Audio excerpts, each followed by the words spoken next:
This is Jeff Badger, the Grinding Doc, talking about a couple concepts. The main one would be grindability, and then the second one would be using the no dress test to measure wheel wear to assess the grindability. So I'm a big fan of doing what I call the no dress test, where you just, let's say normally you grind, you dress, you grind, you dress, you grind, you dress for small parts. Doesn't work on big parts, but for small parts. Or it can work on big parts if you're clever about it. And then what you do is you just turn off the dresser, you dress, and you grind, you grind, grind, grind, grind. And then the core breaks down, a form breaks down, you get wheel wear. And you measure wheel wear, not on the wheel, because that's difficult. You measure wheel wear on the workpiece, and you measure the change in part dimension. Like here, I was grinding taps. We had a thread form on a tap, and I just said, let's just keep grinding, keep grinding, keep grinding. And then on top is part number 2, let's say, after turning off the dresser. And on the bottom is part number 50, let's say, after turning off the dresser. And so we can see the core is breaking down.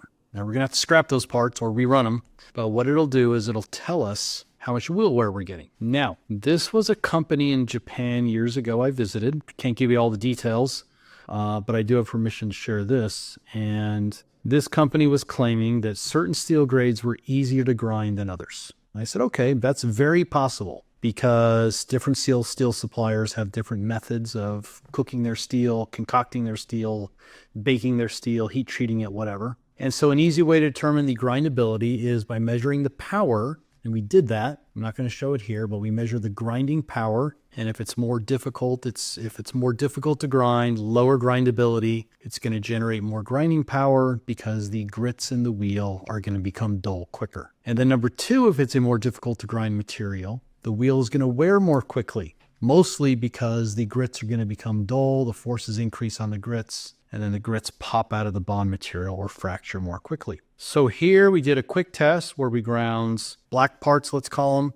and 80 red parts and 80 blue parts. Let's call it the black steel, the red steel, and the blue steel. Okay, the steel wasn't black, steel wasn't red, steel wasn't blue, but that's what we're going to call it. And when we do it this way and we plot in Excel, we just don't take the first and the last, we plot in Excel, the answer is obvious. Oh my goodness. The black steel is more difficult to grind than the red steel, and the red steel is more difficult to grind than the blue steel. That's pretty much true. If we measured power in this, or if we showed the power measurement, we'd also see, yeah, the black steel is higher than it is in the red steel, and the power in the red steel was higher than it was in the blue steel.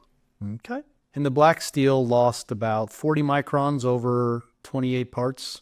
The red steel, over the same number, over 28 parts, lost only 20 microns. And the blue steel, over the same number, 28 parts, lost only 10 microns. So I'm feeling the love for the blue steel. It's almost certainly generating more heat, too. Now, you can also use these tests for comparing grinding wheels, but that's a little different. You have to be careful, because it's possible that the blue steel maybe is giving you less heat generation, less power, but it's where it's producing more heat. But when it comes to grindability of different steel grades, if they wear the wheel more, they're also going to produce more heat.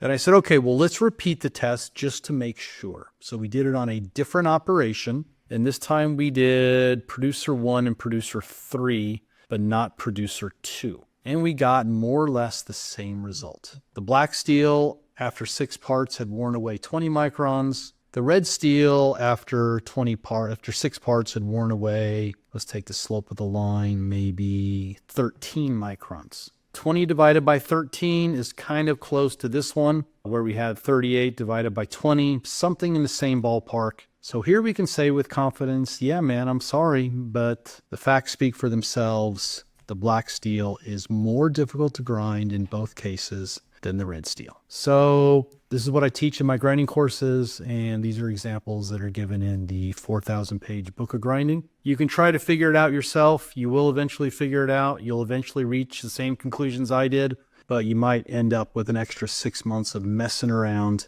to get there. And messing around costs money. Messing around takes time. Messing around causes scrap. Don't mess around. Just cut to the chase. Get the book of grinding.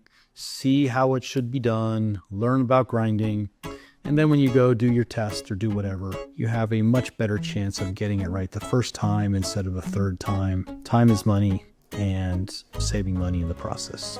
Okay? So this is Jeff Badger, the Grinding Doc, talking about grinding.